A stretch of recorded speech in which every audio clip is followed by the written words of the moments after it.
everyone, I am Roberto Vetonio and welcome to Politalks with Robs. For today's episode, we are going to talk about the political ideas and ideologies.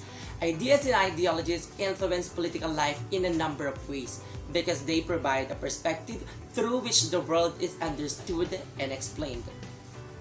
They are not merely a passive reflection of vested interest or personal ambition, but they have the capacity to inspire and guide political action itself and so can shape material life. One of the political ideologies that we are going to talk about is liberalism. To formally start our show, here's a short video about liberalism. What is liberalism?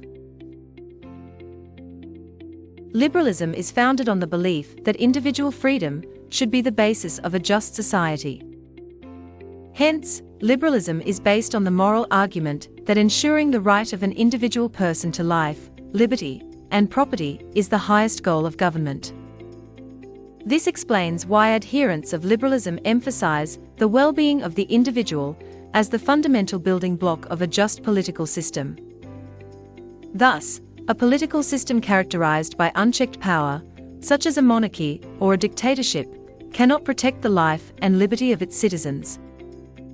Therefore, the main concern of liberalism is to construct institutions that protect individual freedom by limiting and checking political power. The seeds of modern liberalism were planted in England in the 13th century with the signing of the Magna Carta, which weakened the unilateral power of the king over his minions. This started a process that eventually enshrined a number of individual rights in English law, such as a right to trial by jury and equality before the law. Modern liberalism was fleshed out as a comprehensive political philosophy by thinkers such as Thomas Hobbes, Jean-Jacques Rousseau, John Locke, and John Stuart Mill, and more recently by John Rawls. While they differed in their emphases and recommendations, all liberal thinkers were committed to the core idea that individuals were, and ought to be, fundamentally free to live as they choose. Philosopher John Locke argued that liberalism stemmed from our very nature, arguing that all people are essentially in a state of perfect freedom to order their actions and dispose of their possessions and persons as they think fit, within the bounds of the law of nature, without asking leave or depending upon the will of any other man. Another important theme of liberalism is the importance of free speech. John Stuart Mill, for example, argued that each individual ought to be able to seek the truth for themselves rather than being obliged to accept the views imposed on them by authorities or tradition. And in order to seek truth, they need to be able to explore, express, and interrogate all beliefs and arguments. And the only way to do that was to allow wide-ranging free speech. As Mill writes, there ought to exist the fullest liberty of professing and discussing, as a matter of ethical conviction, any doctrine, however immoral it may be considered. Based on the video we have watched, liberalism is a political and moral philosophy that is based on the rights of the individual, liberty, consent of the governed, and equality before the law. To further deepen our understanding, I invited special guests who are much more willing to enlighten and impart the knowledge about liberalism. We have here Mr. Alessandro del Rosario,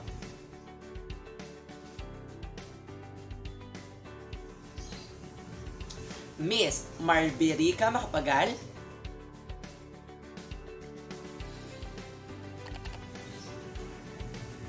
Miss Eloisa Simeon,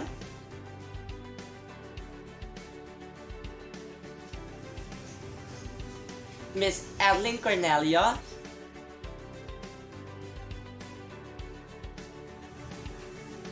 and Miss Avila.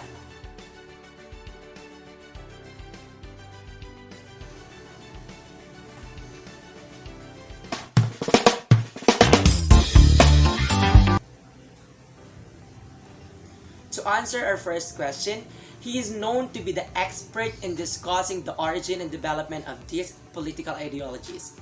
Let's give a round of applause to Mr. Alessandro del Rosario. Good day, Mr. Del Rosario. For your first question, Mr. Del Rosario, can you tell us about the origin of liberalism and describe its development?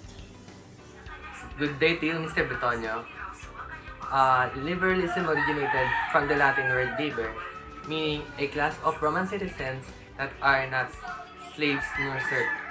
The most influential European historical period where liberalism became more prevalent is during the Age of Enlightenment, where a shift in Europe's culture and politics was observed, and philosophers, intellectuals, and scientists are rising, as opposed to monarchy and the Roman Catholic Church.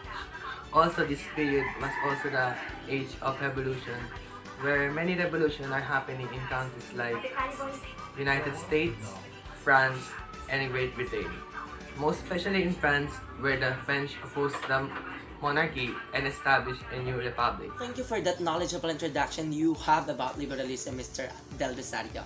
Now, as we already know the origin and its development, may we call on Ms. Marvirica Macapagal to take us further with the primacy of individuals. We are so intrigued about why liberalism is considered as meta-ideologies. Why is that, Ms. Macapagal? Good day to you, Robs. It is an interesting question, and to answer that, liberalism is considered as a meta-ideology because liberalism strives to establish a certain condition where individuals or group of individuals can pursue a good life. Actually, we have 5 central themes in liberalism. The first one is the individual, which led some liberals to view society as simply a collection of individuals that seeks to satisfy their own needs and interests. The second one is freedom, as it gives individuals an opportunity to pursue their own interests by exercising their own free will of making a choice. Liberals give priority to freedom as a supreme individualist value because they believe that liberty was a natural right for leading a truly human existence. However, they do not agree that an individual must have an absolute entitlement to freedom because they think that it will be a license for them to harm or abuse others. The third one is reason because it is significant in highlighting the importance of discussion, debates, and arguments. The fourth one is justice, as it denotes a particular kind of moral judgment about the distribution of rewards and punishment of what he or she is due. Lastly, toleration and diversity. The liberal social ethic is very much characterized by a willingness to accept and celebrate cultural, and political diversity. From the word itself, diversity, it is rooted in the principle of individualism. However, it has been commonly associated with toleration, which means a willingness to allow people to think, speak, and act in ways of which we disapprove. However, sympathy for toleration and diversity is linked to the liberal belief of a balanced society, though individuals believe that there is a deeper harmony or balance among these competing interests. It is truly an elucidated evening with those exquisite ideas you have, Ms. Macapagal. We just started the night, but we've already learned a lot. To tackle liberalism, government, and democracy, we have Ms. Eloisa Simeon. As we all know, John Locke is seen as a key thinker of early liberalism. What else is his role in liberalism and how his work affects this ideology? Well, not many of us have heard of John Locke, but certainly he is one of those people we should pay attention to, especially in terms of liberalism. John Locke is an English philosopher and a politician who has always been known as a key thinker of early liberalism.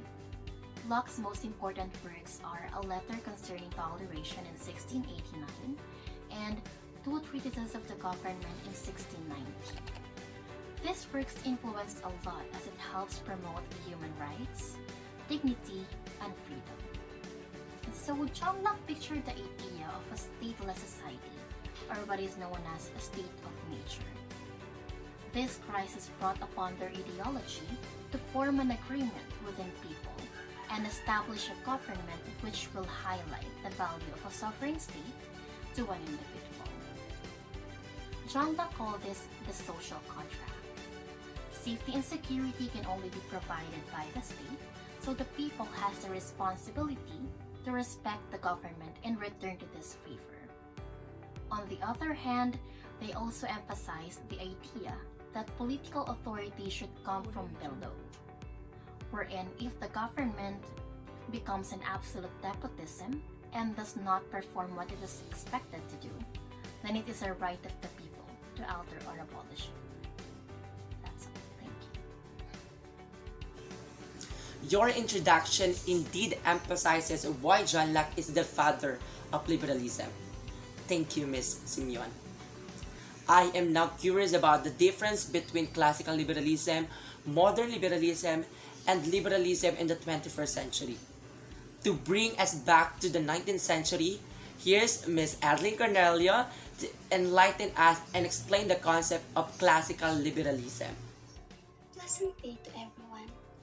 Well, to simply elucidate the concept of this political ideology, classical liberalism focuses on individual independence, limited government interference, free markets, political freedom, and freedom of speech. The 19th century first saw the appearance of this political ideology. It was known as the economic liberalism prior to the Great Depression and the rise of social liberalism. Classical liberalism is a political concept and a branch of liberalism that advocates civil liberties under the rule of law. In contrast to other branches of liberalism like social liberalism, classical liberalism advocates deregulation and opposes social policies, taxation, and the state's involvement in the people's lives. They also acknowledge that it is a necessary function of the government to provide public services such as law enforcement, education, healthcare, national security, and sanitation that the private businesses are unable to provide in an equitable and efficient manner. However, because the government can pose a threat to individual liberty, all forms of liberalism strive to limit its power. Classical liberalism is a political ideology that conflicts itself. The design of a system that both grants the government the authority it needs to safeguard the individual's liberty and prevent those who are in power from abusing that authority is the general issue that the liberalism addresses. Thank you for the clarification, Ms. Cornelia. Now we can fathom why this kind of political ideologies conflicts with itself. As we have already understood classical liberalism, we must also seek the comprehension of its improved version, which is the modern liberalism. So here is Ms. Jera Avila to provide its explanation. Hi, Ms. Avila. I hope you are having a great evening. Can you tell us what led to the emergence of modern liberalism? Surely it is. Modern liberalism was first unified as a distinct ideology by the English philosopher John Locke, generally regarded as the father of modern liberalism. It holds that the freedom means more than simply being told of what you can or cannot do. In order for people to be truly free, they must have the capacity to realize their own goals and dreams. It is the political and economic philosophy that combines elements from both socialist and capitalist ideologies with individual rights and freedom. The development of classical liberalism was closely connected to the emergence of industrial capitalism in the 19th century. Thus, the modern liberal ideas were related to the development of industrialization. It emerged as a result of the hardship experienced by the working class people during the Industrial Revolution, mainly due to the condition in the classical liberal societies based on laissez-faire capitalism. The socialist movements were developed throughout the late 19th and early 20th centuries, and they transformed classical liberalism into modern liberalism with the increase of government intervention in the economy. That's all. And what is the status of liberalism in the 21st century, Ms. Avila? In the 21st century, according to the US social theorist Francis Fukuyama, on 1989, who proclaimed that we are witnessing the end of history and that is the end point of mankind ideological evolution and the universalization of Western liberal democracy as the final form of human government. Liberal triumphalism needs to give recognition to the new challenges that have forced liberals to rethink or revise their views on liberalism. As a result, liberal ideology suffered a crisis, as evident with the growing understanding of liberals as the fundamental principles. During the 21st century, feminists developed their own version of politics of difference, which attacked liberalism for advancing the social rule of women. Liberals accepted the benefits of moral, cultural diversity, and multiculturalism, which present two problems, such as, first, multiculturalism is associated with a collective notion of identity based on ethnicity, race, and language. Second, the values that belong to the group identity must be accepted as valid, regardless of they are liberal, non-liberal, or even anti-liberal. So, on a moral basis, which is the protection of human autonomy, and liberal believes that all people are equal regardless of whether they differ by skin color, by gender, by intelligence, or by many other characteristics.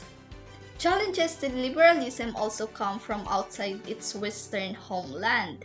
It is evidenced in the end of bipolar world order dominated by the clash between a capitalist West and a communist East. The political development of the 21st century may be characterized by the growing ideological diversity. Even political Islam, Confucianism, and even authoritarian nationalism may yet prove to injure the rivals to the Western liberalism.